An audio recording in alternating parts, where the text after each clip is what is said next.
because I know it's been a busy time for you, and you're into another final here, but I was surprised to look up beforehand. You haven't won this event since 2006. This is one of the rare ones that it's been a little while for you. Is that being a motivating factor, just trying to add more to that legacy of yours? Sure, absolutely, and I've never won here in Montreal, so a lot riding on the finals tomorrow, and very happy I took the decision to actually come here at the end, because it was an open debate, within the team 1 week before, and I'm happy. I felt good after vacation and had some good fitness trainings and was ready to come, so it's been already a good week, but of course I hope to win tomorrow.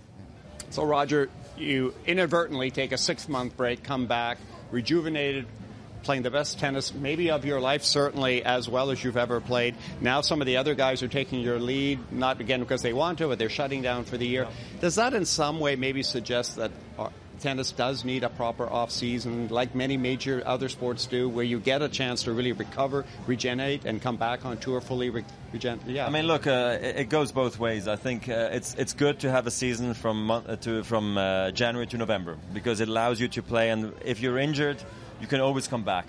You're never going to be out for a full year or more. So I think that's positive.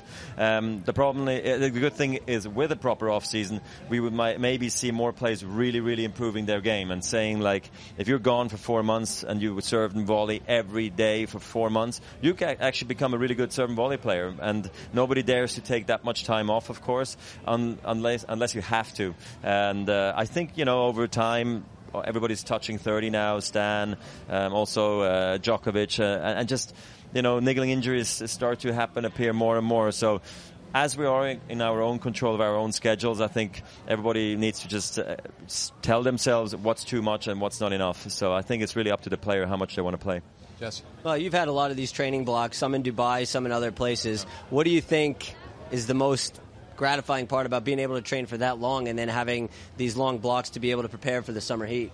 Well, I mean, good things always happen. It's hard to take a big chunk of time, because while you're taking that time off, somebody else is winning tournaments, and you're like, maybe I could have won that one too, and you might feel a little regret, but it's an investment, and it's an investment of feeling better, feeling stronger, injury-free, coming back refreshed, rejuvenated, you name it. So I love these training blocks, because you're dictating your own schedule. You're not being told when your next match is. You discuss with your team when your next practice is. And in the process, you can come in more confident about maybe your next 5-setter, your next tournament, whatever it is. So I think those training blocks are really crucial for your career.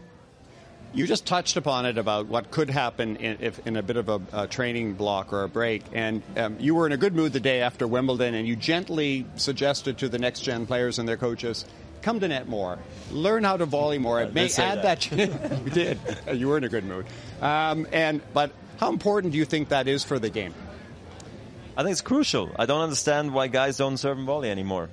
It's a fast court here this week. It's a perfect place. I don't want to say to try it out, but why not? Why not do it at least at 40 love or at 30 love, or just to throw it in there and see how it feels. It might work out, and if it doesn't, well, go back to your playing style, and if it does work out, well, you have an extra option. So I just think the players need to be a bit more adventurous coming to net in the future. I know you mentioned that you watched most of Shapovalov's match with Rafa. Yeah, so the whole thing. Yeah. Have you seen any more of him? And give us an idea what this is like to be an 18-year-old kid and taking on the best in the world and just keep winning, especially on home soil. It's the best, especially on home soil, even better.